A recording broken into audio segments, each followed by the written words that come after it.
Alright, Chad, quick little video to post is that there is a club statement from Craig Hemmings and Peter Ridsdale that was posted not long ago. Now, people have been expecting this, to say the least. People have been wanting this to be a relatively negative club statement. However, they might have got their wish if they only read half of the article, because if they read the other half, they won't get their wish. So I'll read it to you now.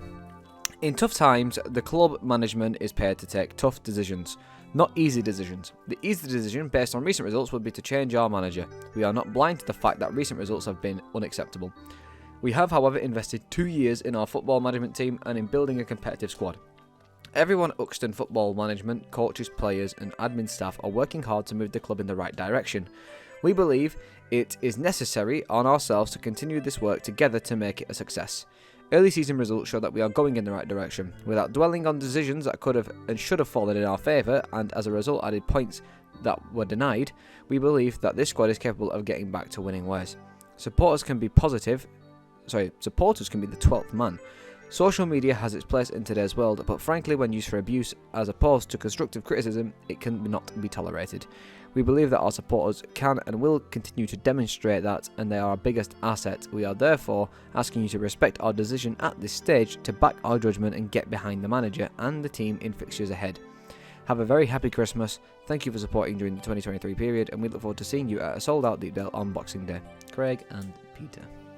So, my initial thoughts on this statement is that this has come off the back of Ryan Lowe's request. This is not something that they would have put out otherwise, because as you can tell based on what they said on the early stages of the interview, changing the manager is the most logical thing. Well, so not logical, but it's the easiest thing to do, and what we probably would do in the past. Because let's rewind a couple of years and look at Alex Neil. The same amount of time in service, when it got to this stage, and the results were at this stage as well, he got sacked. Ryan Lowe hasn't been sacked, simply because the board seemed to love him to pieces. Whether or not that's because he's a great salesman, as everyone says, I don't know. But there's something about Ryan Lowe that Alex Neil didn't have in regards to a pity factor when it comes from Craig and Peter. And that's why they've made this choice. However, someone else did make a great point, Peony Plug on Twitter, saying that this interview essentially says, we would like to sack the manager, but we're too skint to do that. So, it could essentially be, sack the manager and have nothing, like no business go ahead in the January window, or keep the manager and hopefully have the January window turn things around despite it being a very limited amount of business. Not an awful approach at all, but at the same time not a brilliant one, because like we all say, we need things to change before they start to get even more dire and our position in the league as a whole becomes a threat.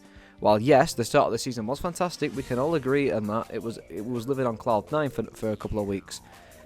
It's beside the point, because after those first 7 or 8 weeks, whatever it was, it's been very, very shit. And whether or not that's because other teams have sussed us out, I have no idea, but there's just something that's gone wrong behind the scenes in the last 15 weeks that hasn't gone wrong in the initial stages, and I don't know what it is. Ryan Lowe always says that we are the 12th man and that we need to get behind the club and we need to get behind the manager and we need to get behind the players. It's never something I would have expected to read on this little statement. So, first of all, I'm quite surprised to hear that. Secondly, I was expecting them to say they have sacked the manager, but lo and behold, they have not. I understand that when Ryan Lowe came through the door, he said it will be a long-term project, and Craig said it'd be a long-term project. I get that, and it has been a long-term project. We have made betterments in our signings, but at the same time, things aren't going our way. Currently, it's not a good look. It's a fucking awful look. So this is where we are. If we maybe didn't spend as much as we did in the summer, backing Ryan Lowe as much as we did, giving him the budget to, break club record signings. Especially, imagine if we signed Tom Cannon and broke all those records, we'd have no business in January. Unlike with Osmajic, who was a smaller fee than Cannon, granted, it was still a high fee. We're going to have very minimal business in January. If we never made those top ball signings, would it have been different now, and would they have sacked the manager? Possibly.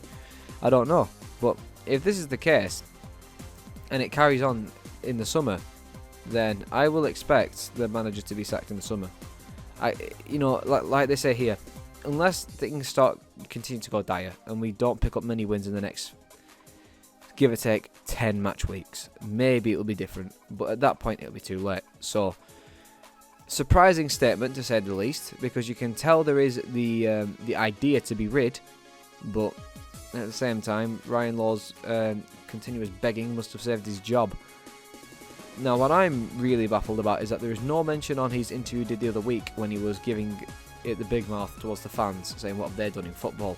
You know, we've got no coaching badges, so why are we allowed to make these opinions? Why are we allowed to say these things when you've just gone to Swansea last night and you got beat by a manager with no coaching badges?